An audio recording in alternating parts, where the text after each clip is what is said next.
Hi, how's it? We're in the next video. I'm talking about the Davy Jones syndrome. This guy from Pirates of the Caribbean who everything goes wrong. So like his whole life he gets turned into a little bit of a monster because of love that goes wrong. I was explaining Toro Ekibileng Leon about the most recent dude that became my fiance, Otswileng, or the one from the United States of America. When he was busy chatting with me, before I could even accommodate him as a prospect for marriage, like he was busy trying to get with me like that, right? When he was busy talking with me, because his initial, how he slid into my DMs was in offering me help along with my life. It took a minute for me to respond to him, but finally when I did, because he was so far away, I imagined that I was safe in that regard. Anyway, around the time when we were busy still talking, speaking about him wanting to give me money, transfer funds into my account, etc., I had a dream one night where he was sitting, like he was knelt down or something. I don't know what was going on. And when I'm busy, no, I don't know if he was knelt down or sitting down on a phone. He was on his phone, right? I was standing komorago wa some woman. Like, this is him sitting down on a couch. There is a woman here standing looking at him, and then I'm behind this woman, right? I'm behind this woman, just looking at the whole scene. And as this guy's busy, while this woman is standing over him, she then all of a sudden creased her forehead and then looked back at me. And Anshabaga, who are you? Like, literally, that's how the dream ended. She just looked back and realized that there is someone that my guy is speaking with. And I had an understanding,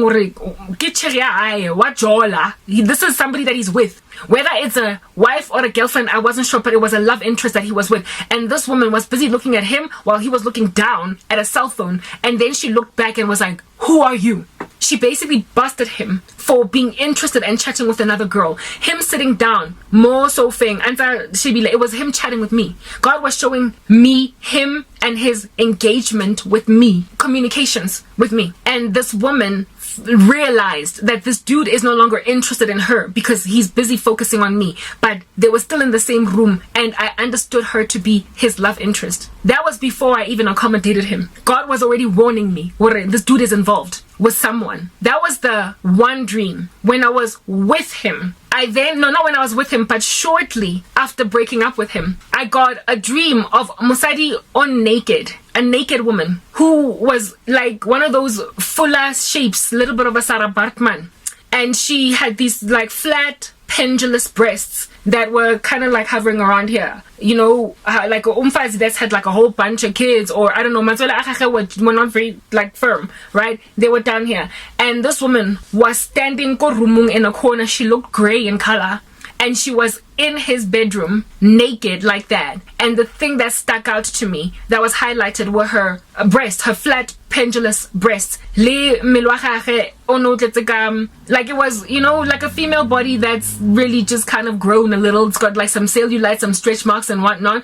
Like, yeah, type setup thing. And this woman was in this bedroom naked, right? Almost as if to suggest she had just had sex with him.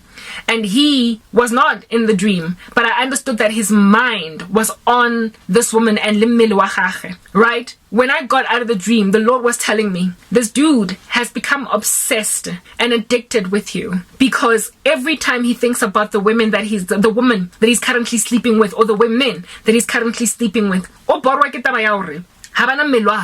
now, I told you guys how this dude got attracted to me in the first place in previous testimonies. I had to repent of that. There was a time when I was exercising, working out, and uploading my content on social media. And I'm quite slender, and I was all up in that girl.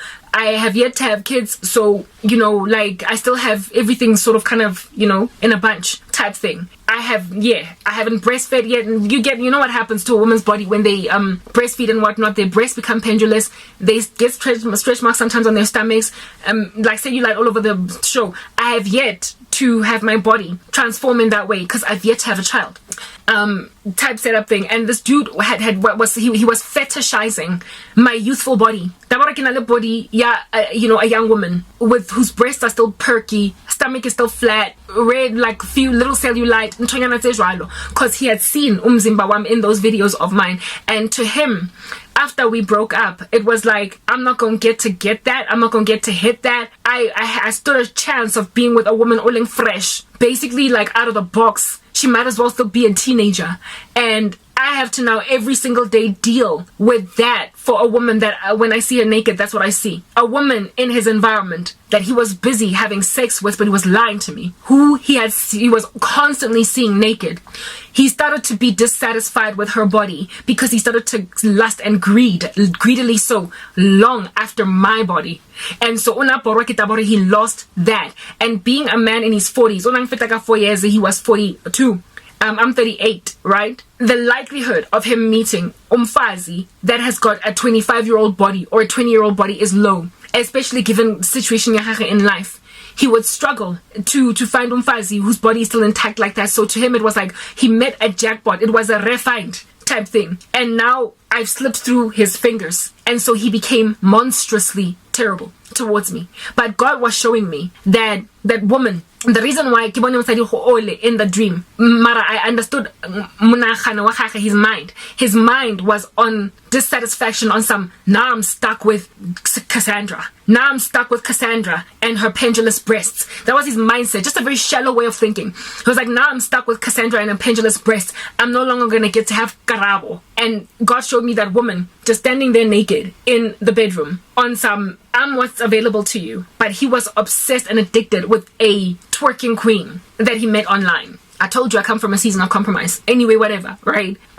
Because of such things, such shallow things as those, he then decided that I had to die. He cast death curses on me. He blocked me, closed me in, made out of me Calypso. He was Davy Jones. You are going nowhere. Nobody's gonna marry you. Nobody's gonna love you. And you're not gonna make money. You're not gonna be free from this position. The dude found me already persecuted. And then he decided to do this to me. So essentially God was showing me all throughout the time when I was busy with him that not Jola. He was actively fornicating. He was involved with someone or someone's. The woman that I saw in the first dream was different from the one in the second dream. He was busy with them, all of them. And then he met me, but I became the one he was most interested in. He was a womanizer. But he veiled himself with, I'm a godly man and I met you and I love you, I want to marry you. Yo, guys, so when I am constantly speaking about witchcraft, you must understand it is because I am severely afflicted by it. And not only me, but I stand to edify so many more women. I stand to edify so many more men. My ministry is for women. I'm not supposed to be preaching to men, but I know that men come here. It is worth the while to highlight because a lot of times people don't know what is on them. They don't know what is afflicting them. They don't know who is following them around and what that witchcraft looks like when it's manifest in reality. What challenges you are met with when in waking life when the witchcraft starts to operate. What brick walls you will hit. So it's worth the while to keep on reiterating it that people might be able to diagnose their circumstance. And so appropriately respond in prayer, appropriately respond in fasting, appropriately respond in bringing down strongholds. For the weapons of our warfare are not carnal, but are mighty in God for the pulling down of strongholds. Next part.